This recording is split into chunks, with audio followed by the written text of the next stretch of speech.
जय हिंद दोस्तों, वंदे मातरम। आज की तारीख में अगर हम एआई की बात करें तो एआई से क्या कुछ नहीं हो सकता। हर एक असंभव चीज को तो संभव किया ही जा सकता है, बल्कि जिस काम को हम खुद इंसान करते हैं कुछ घंटे लगाकर, उस काम को चंद मिनटों में चुटकियों के सहारे कोई भी एआई टूल कर सकता है। चैट जीपीटी और ओपन एआई तो मतलब आज की तारीख में युवाओं के बीच में इतने फेमस हो चुके हैं कि कई सारे यूट्यूब चैनल सिर्फ और सिर्फ एआई के बारे में वीडियोस बना बना कर ही बन गए। लेकिन अब एआई को लेकर कहीं ना कहीं मानव लोगों की भी चेतना जो है जाग रही है। दरअसल एआई कई काम चुटकियों में तो कर ही देता है, लेकिन इसके कारण काफी सारे नुकसान भी हैं जो कि एआई से ही आ रहे हैं। मतलब अब कंपनीज ने इनको बैन करना शुरू कर दिया है, क्योंकि इससे मानव का जो दिमाग है उसका विकास कहीं ना कहीं प्रभावित होने की एक चिंता भी। दरअसल चैट जीपीटी, गूगल बार्ड जैसे आर्टिफिशियल इंटेलिजेंस चैटबॉट ने कामकाज को काफी आसान कर दिया है। आज की तारीख में मुझे किसी को मेल ड्राफ्ट करना होता है तो मैं सबसे पहले चैट जीपीटी की मदद लेता हूं और फिर उसके बाद उसी को और ज्यादा फर्बिश करता हूं, जिससे कि मुझे एक अच्छा खासा ईमेल मिल जाता है। लेकिन इसको इस्तेमाल करने का एक बड़ा कारण यह भी है कि एआई को इस्तेमाल करने से मेरा खर्च और समय बच जाता है। लेकिन ऑब्वियस सी बात है, इसके अपने नुकसान भी। अब इन सब चीजों को देखते हुए चीन, रूस, ईरान जैसे देश और कई सारी मल्टीनेशनल कंपनियों ने इनके इस्तेमाल पर कहीं ना कहीं प्रतिबंध लगा दिया है या इसे सीमित स्तर पर ही उपयोग करने की अनुमति दी। दरअसल इसकी सबसे बड़ी वजह यह है कि एआई पर निर्भरता आगे चलकर इंसानों पर भारी पड़ने का जोखिम, निजी जानकारी और निजी टेक्निकल खासियतों के लीक या चुराए जाने का भी एक बड़ा खतरा बन गया है। साथ ही एआई से नौकरियों के कम होने का तो खतरा है ही सही। मतलब कई सारे लोग आज की तारीख में, अगर मैं मेरे ही प्रोफेशन की बात करूं, आपको सबटाइटल्स लिखवाने हो एआई कर देगा, वीडियो एडिट कराना हो एआई कर देगा, ऑडियो की क्वालिटी एनहांस करना हो एआई कर देगा। मतलब हर एक काम के लिए, इवन आपको रिसर्च करने की भी जरूरत नहीं है, आप एआई पर जाकर लिख दें कि हाँ भाई इस फला चीज के लिए हमारे बारे में हमें इंफॉर्मेशन चाहिए, कम से कम 60% काम तो आपका एआई चैटबॉक्स ही कर देगा। तो ऐसे में मानवता पर एआई भारी पड़ रहा है, ये बात आपको समझनी पड़ेगी। वहीं एक सर्वे के मुताबिक 42% सीईओ का कहना है कि एआई 5 से 10 सालों में मानवता पर भारी पड़ेगा। 12,000 पेशेवरों पर किए गए एक अन्य सर्वे के अनुसार 43% कर्मचारी बॉस को बताए बिना काम पर चैट जीपीटी और एआई के जो प्लेटफॉर्म्स हैं उनका यूज करते हैं। इससे कंपनी की अपनी गोपनीयता लीक होने का एक जोखिम बढ़ जाता है।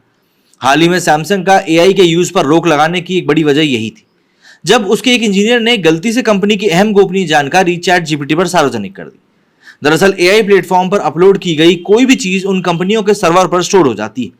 इसके बाद उसे हटाने या वहां तक पहुंचने से रोकने का कोई तरीका नहीं है। एआई के जरिए गलत नैरेटिव्स गढ़े जाने का भी एक बहुत बड़ा जोखिम है। रूस, ईरान, उत्तर कोरिया, इटली, सीरिया और क्यूबा जैसे देश चैट जीपीटी पर रोक लगा चुके हैं। इनका आरोप है कि फेक न्यूज, गलत नैरेटिव्स बनाने में इसका दुरुपयोग बिल्कुल संभव है। अमेजन, एप्पल के अलावा अमेरिका के कई बैंकों ने एआई पर रोक लगा दी। वहीं एक नई स्टडी भी सामने आई है एआई को लेकर, जिसके साथ ही सबसे बड़ी बात यह आई है कि एआई के साथ काम करने वाले लोग काफी ज्यादा खतरनाक कंडीशन में पहुंच सकते हैं। दरअसल इस स्टडी में कहा गया है कि जो लोग आर्टिफिशियल इंटेलिजेंस के साथ काम करते हैं वो अकेलापन महसूस करते हैं, उन्हें नींद ही नहीं आती और वो दिन में कम से कम एक बार, मतलब कि ज्यादातर एक से ज्यादा बार शराब पीने के बारे में जरूर सोचते हैं। जॉर्जिया यूनिवर्सिटी के रिसर्चर ने अमेरिका, ताइवान, इंडोनेशिया और मलेशिया में 4 एक्सपेरिमेंट किए। ताइवानीज बायोमेडिकल कंपनी में एआई के साथ काम करने वाले 166 लोगों पर 3 हफ्ते रिसर्च हुई। इस दौरान उनसे अकेलेपन, अपनेपन की भावना, लगाव की चिंता के बारे में बात करी गई। इनके परिवार वालों से भी बात करी गई। उन्होंने बताया कि पार्टिसिपेंट्स को काम से लौटने के बाद नींद नहीं आती और वो शराब पीने की इच्छा भी जाहिर करते हैं।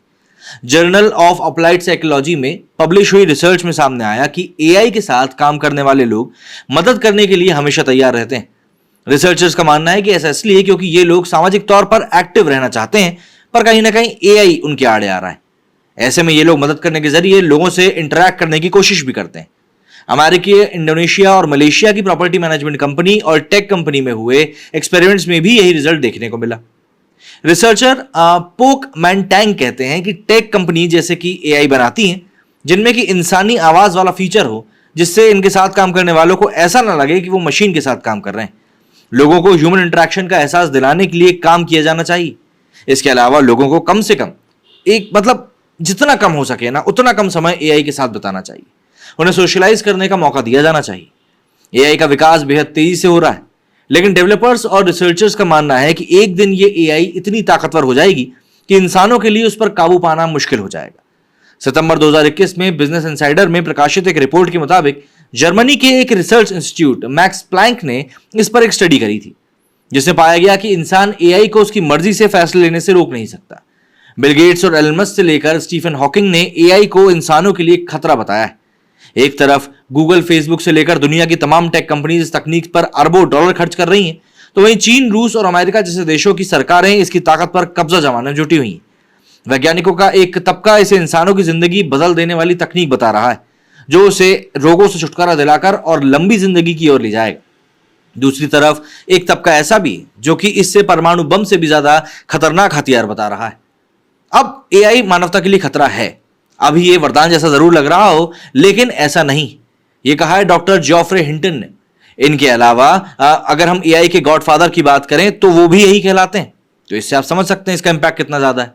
वहीं एक और शख्स हैं जिनका की नाम आज की तारीख में काफी अदब से लिया जाता है, और वो है गूगल के सीईओ सुंदर पिचई। इनका कहना है कि इसमें कोई संदेह नहीं है कि एआई के लिए नियम जरूरी है।